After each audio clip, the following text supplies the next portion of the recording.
nakapagawa na ako ng resume sa Canva. What's up guys? Welcome to Smart Tutorials Hub. And for today's tutorial ay tuturo kayo kung paano gumawa ng resume sa cellphone gamit ang Canva app this 2025. Itong way para madaling makapag-edit ng resume. Pero bago tayo magsimula ay huwag kalimutang pindutin ang like, share, and subscribe. Magda-download muna tayo ng Canva app. Pumunta sa Play Store. Then i-search po ang Canva. And now i-install na po natin ito. After mag-install, pindutin yung enable, tas pindutin yung open. At ayan guys, habang ako naglalagin ay bigla nag-block yung screen. Siguro po ito yung protective ni Canva. So dito po pinili ko yung sign up with Google and then namili ako ng account na gagamitin para makagawa ng account sa Canva.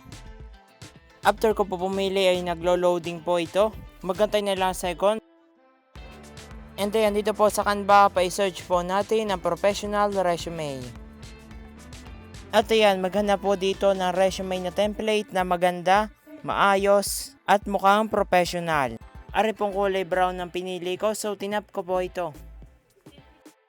At ayan guys, dito na po tayo magko-customize ng resume. So sinili ko po itong nasa likod kasi para pong hindi siya relevant sa ating design. Then sinili ko po yung nasa taas sa pangalan. Tapos namili po ako ng font. Mas maayos pong gamitin ang font na Calibre, Times New Roman at Arial para professional po ito. So ang gagamitin ko po ay Times New Roman. I-search po ang Times New Roman sa font. And then sinili ko po itong Times New Roman sa una. Nung may naglabas pong change all ay pinindot ko po ito para maging Times New Roman ang aking design. Itap po yung name tapos i-edit po, ilagay ang iyong pangalan. At tinadjust ko po ito sa katamtamang laki at itinas ko ito na kaunti. Wari naman nasa baba ang babaguhin natin, ilagay po ang iyong professional na trabaho. So ako po for example like graphic designer. And i-adjust ko po ito ulit sa tamang laki, pinindot ko po yung text tapos in-adjust ko po ito pataas. Then na rin naman po contact details ang ating baguhin. Baguhin po natin yung iyong mobile number dito. Ilagay mo din yung mobile number na ginagamit mo sa work. Ang next ay ring email. Ilagay po dito yung iyong professional na email. Itap ito tapos ilagay po dito yung iyong email. War in place, baguhin din po natin. Saka po pala yung mga icon ay pwede mong i-adjust pataas man or pababa. Next ay pong education. Ilagay po kung saan ka nag-aral. Pwedeng mula elementary hanggang sa iyong natapos. So for example po ilagay ko po din yung aking pinapasukang high school. Dito po sa baba nilagay ko yung aking tinitake na strand which is ABM. And for the year ilagay po ko ilang taon ka nag-aral do sa school na yun. I-edit naman po natin yung skills. Pwede pong tanggalin mo lahat ng template dito or kung may kamatch naman po yan sa skills mo ay pwede pong wag mo nang tanggalin. So nilagay ko po sa skills ay hardworking. Dapat po yung skills mo ay naka-connect doon po sa iyong professional na work. So ako po ay nagkamali lang po nalagay dito. Dapat nilagay ko po diyan ay basic graphic designing knowledge. And list down as many as relevant na skills na ilalagay po diyan. So para naman po dito sa work experience ay wala po ako experience sa work. So bahala ka na po maglagay diyan ng naging work mo. And then chronologically.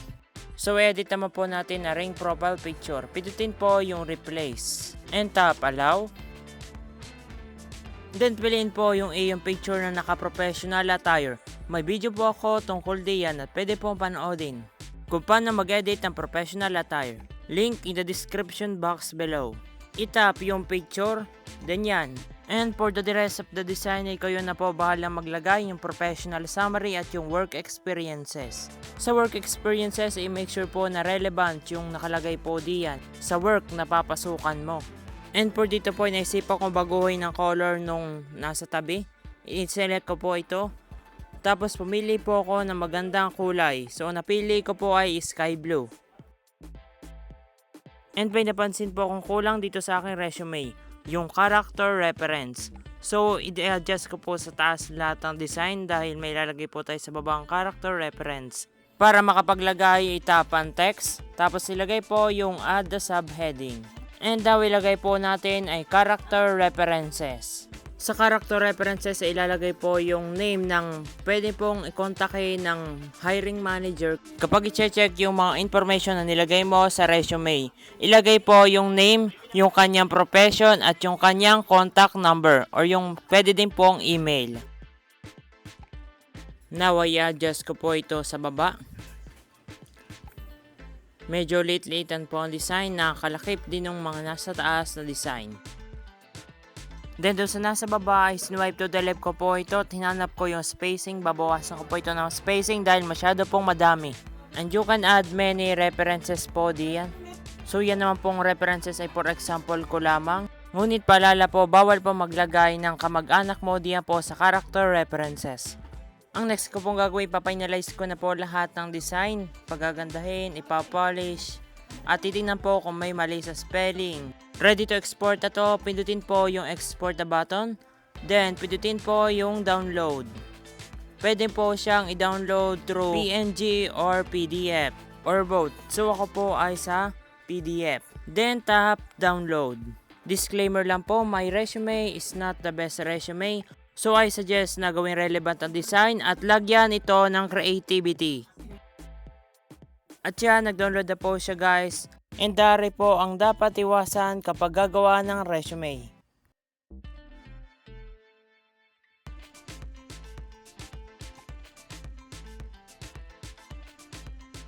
Thank you for watching at kung nakatulong ko makagawa ka ng resume sa cellphone mo ay tulungan mo naman ako.